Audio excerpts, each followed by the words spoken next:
train is still stuck and the snow continues to fall. I should have taken an airplane. Well, I must make the best of it and join the other passengers for breakfast.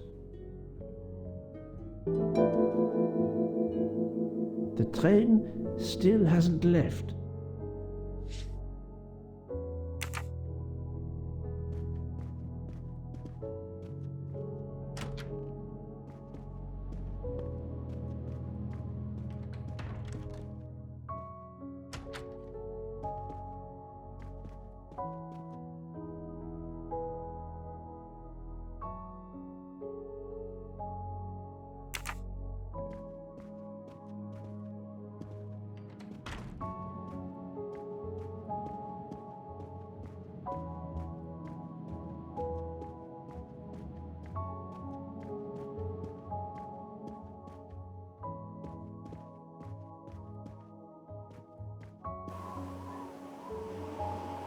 The train is completely trapped because of the avalanche.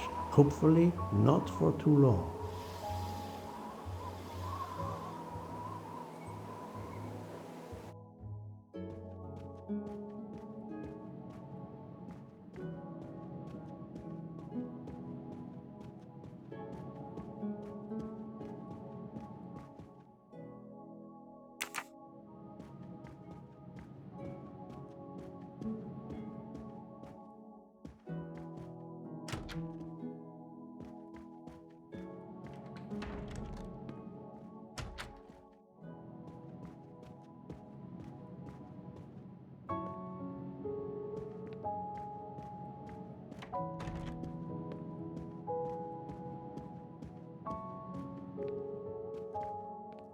Good morning, Monsieur Michel. Good morning, sir.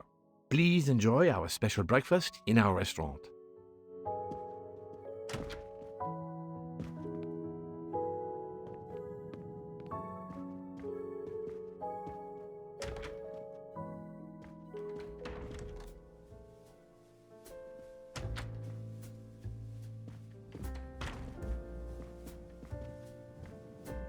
This delay is intolerable.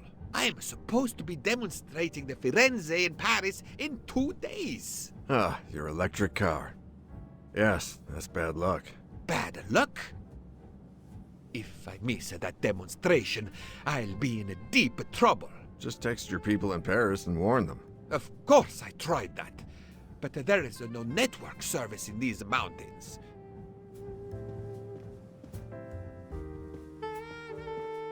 My daughter said it would be the easiest way in the world. Just sit on the train until I got to Paris. And now we may be here for days, and my boat sails the day after tomorrow. How am I going to catch it now? I can't even send an email to cancel it. I'm just too mad to talk about it. My colleagues were to meet me in Paris. They will wonder what has happened to me. I can get no words to them. What will they think? We have refugees to help.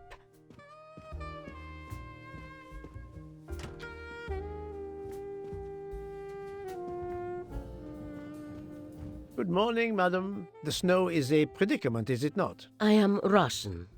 Snow is no stranger to me. Ah, the accent. Would it be St. Petersburg? You are very perceptive.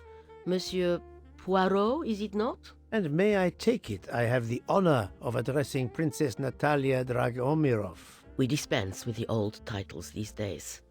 My husband, all of my past, was taken from me by these Stalinists. When they were gone, I became director of the St. Petersburg Museum of Antiquities to restore and preserve what I can of my country's history. Still, the delay must be vexing. If I must be late for my appointments, then they will wait. I know that I would certainly wait, madame. It has been my extreme pleasure to make your acquaintance, madame. Au revoir, Monsieur Poirot. Please, do me the courtesy of leaving me alone, if you will. A beautiful piano. What a luxury. Pity there's no one to play it. Mademoiselle, you are not concerned about the train stopping? What can one do? Indeed, this does not make the train move. You have great strength to remain calm at a time like this. I know one far, far stronger than I. And that is? Well, that old lady, for instance. You have probably noticed her. She just has to lift her little finger and ask for something in a polite voice, and the whole train runs. It runs also for my friend Monsieur Bouc, but that is because he is a director of the line, not because he has a masterful character. You don't have to have a strong will when you have power. But I suspect I did not need to tell you that, Mr. Poirot. Good morning, Mr. Fauchet. You have early customers, I see. Yes, I am stuck serving here as well at breakfast. Everyone is impatient. They keep complaining that the train is not moving. As if I could get out and push it. It's too early for me to order a boxcar. That is the appropriate drink, I believe. A gin, triple sec, lemon and grenadine mix. A drink for a train indeed. But not perhaps for my breakfast. I think I will settle for an omelette. Good luck, sir. Miss Nielsen is helping to serve in the dining car.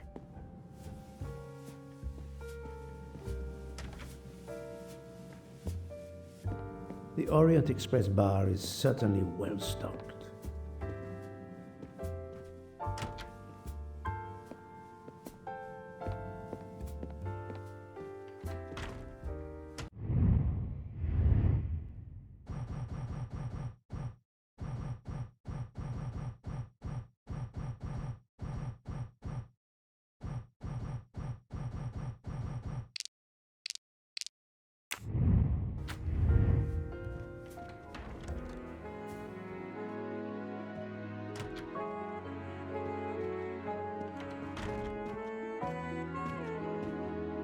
How long are we expected to be stranded here? It won't do much good complaining to me. That fellow there with the moustache, he may know something. Excusez-moi, sir. Yes? Monsieur Bouc asks for you to join him in compartment 203. Look here, Poirot. Can you tell us anything? I can tell you the snow, it will not move aside on its own. Of course. But you obviously have some influence with Bouc. I am going to see him now. I will ask him if he has any information.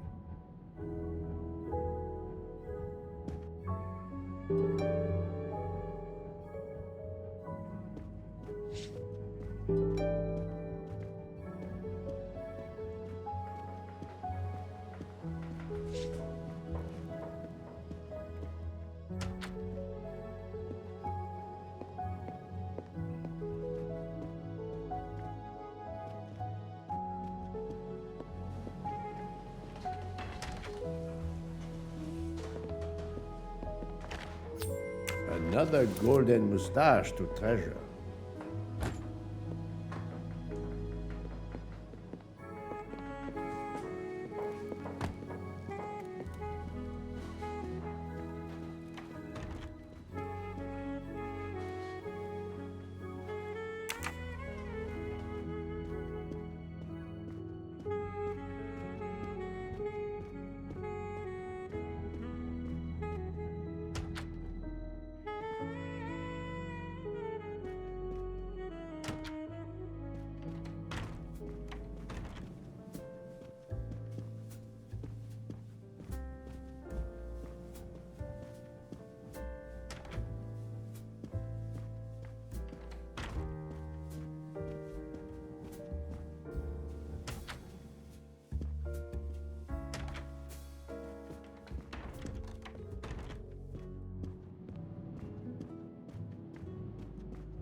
Ah, my good friend, come in.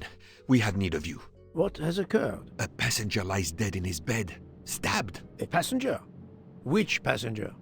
In there. He's an American, a man called Ratchet. It was his valet masterman who was worried that Mr. Ratchet was not awake yet. Pierre Michel, the conductor, decided to break in and found the body. I see. Well, my friend, I think it is best not to touch anything and wait for the police to arrive. Oh, I tried to call the police, but there is no cell tower for many kilometers. We could be stuck in the snow for hours. The murderer is with us.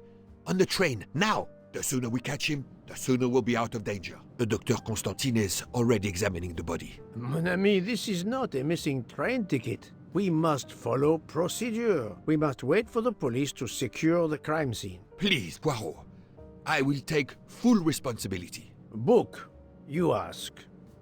Well, if we cannot contact the outside world, then... Oh, you are going to drive me crazy. In truth, this problem intrigues me. I was reflecting not half an hour ago that many hours of boredom lay ahead whilst we are stuck here. And now, a problem lies ready to my hand. You accept then? C'est entendu. You place the matter in my hands. Good. We are all at your service. This is the room right here.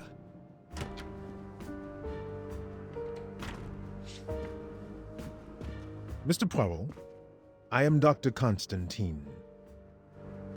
Forgive me, Doctor. You are a medical examiner? No, but I have assisted in post-mortems at Nairobi Hospital, where I am a teaching fellow. I am familiar with your excellent institution. I do not intend to perform a full autopsy, but a preliminary examination should be of some use. Of course. May I have a look? Then we can compare notes. Please, if you need any help, I won't be far away.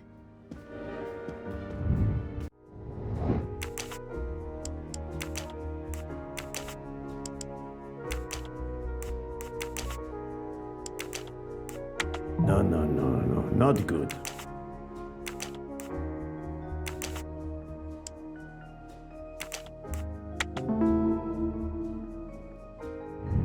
My little gray cells did not let me down.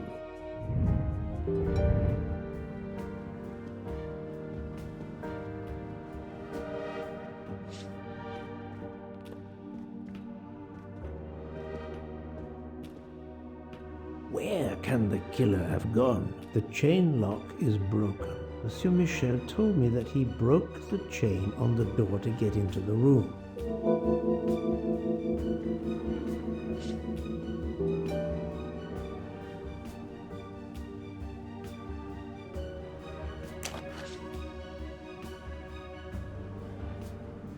A handkerchief. There's a letter H embroidered on it. I'll take photos.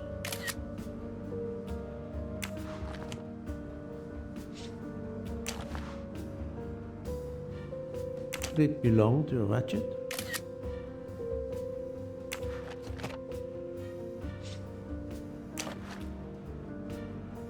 I'm sure I will find some interesting things inside.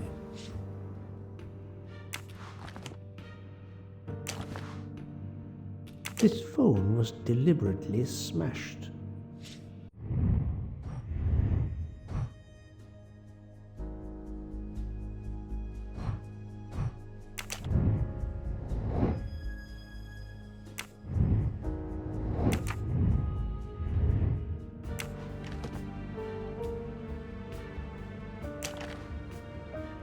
Last night, Monsieur Ratchet said he takes precautions. I see now what he meant. He knew he was in danger and wanted to be ready. Yet it was no use to him.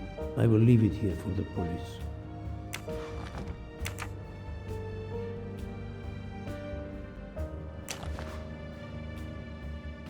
The watch is broken. The hands are stopped at 1:15 a.m. One would expect that to be the time when the attack occurred.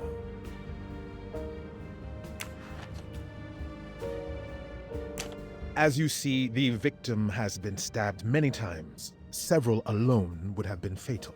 Yes, I agree. An attack most savage. I will, of course, prepare a complete report on my findings. Thank you.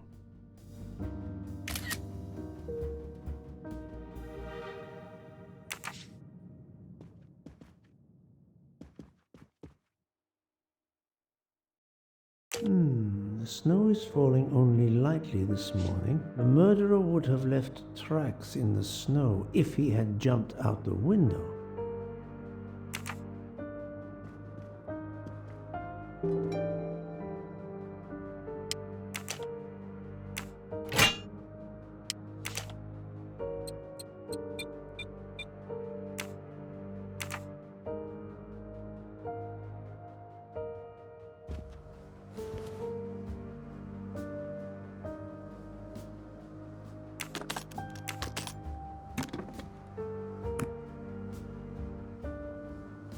Expensive clothing, recently laundered.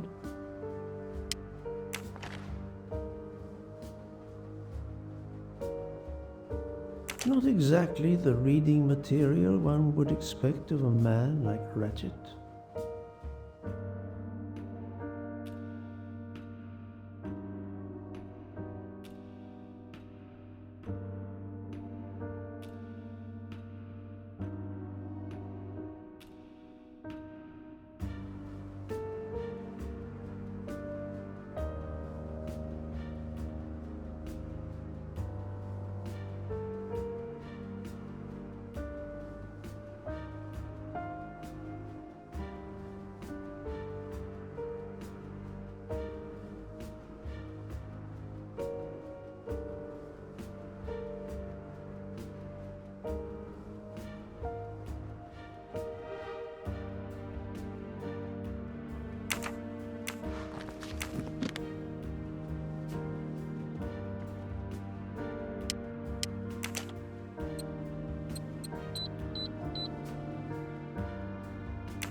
Not very surprising.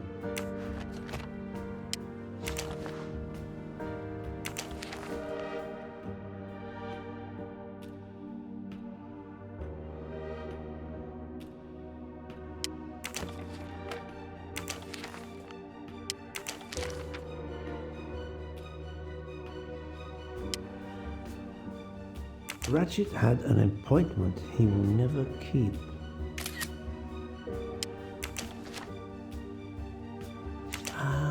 A meeting place on the back of a postcard. Someone with the initials A.W.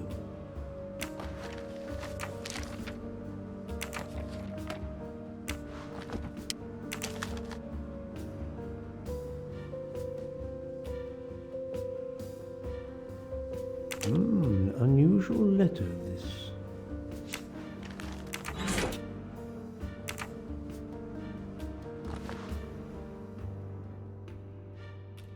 A box of sleeping pills.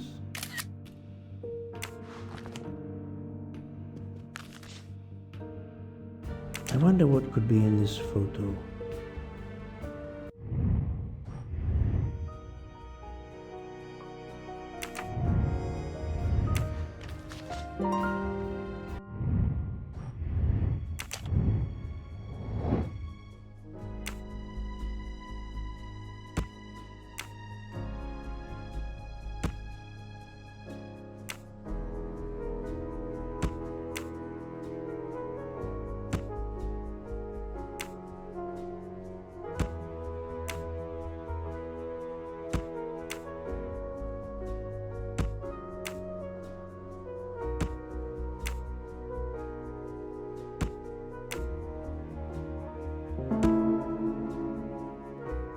For Daisy. Interesting. I'm right again. That happens to me a lot.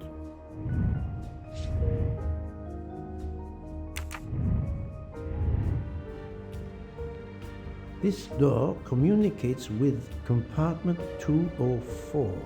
The latch is open on this side.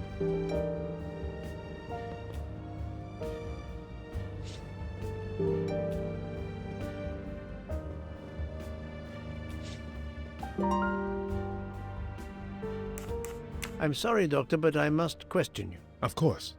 I must be considered under suspicion like everyone else. May I know your movements last night? I share compartment 101 with Mr. Book.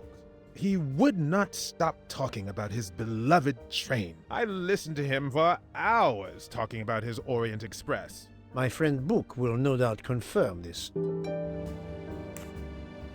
Did you know the victim? Not at all. I noticed him last night at dinner, but I did not pay much attention. Did you touch anything in here this morning? I checked for a pulse. There was none. Rigor mortis had commenced. The body was cool to the touch. I touched nothing else. What can you tell me about the victim? He died from multiple stab wounds of varying angles and depth. More than one. would have been fatal. I would place the time of death roughly between midnight and 2 a.m. With more time, I hope I can be more precise. I assume the open window complicates matters. Indeed. Conditions are not perfect. Thank you for your help, Doctor.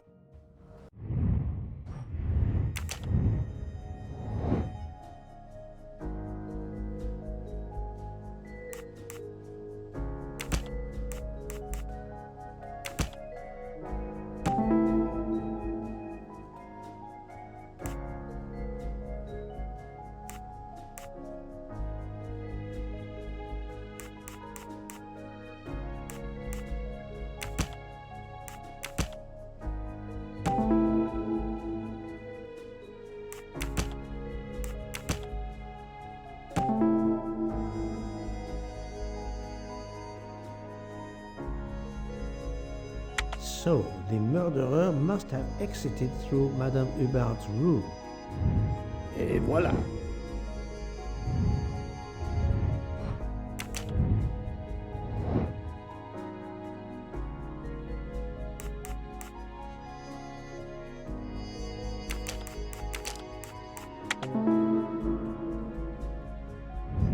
That's the right answer.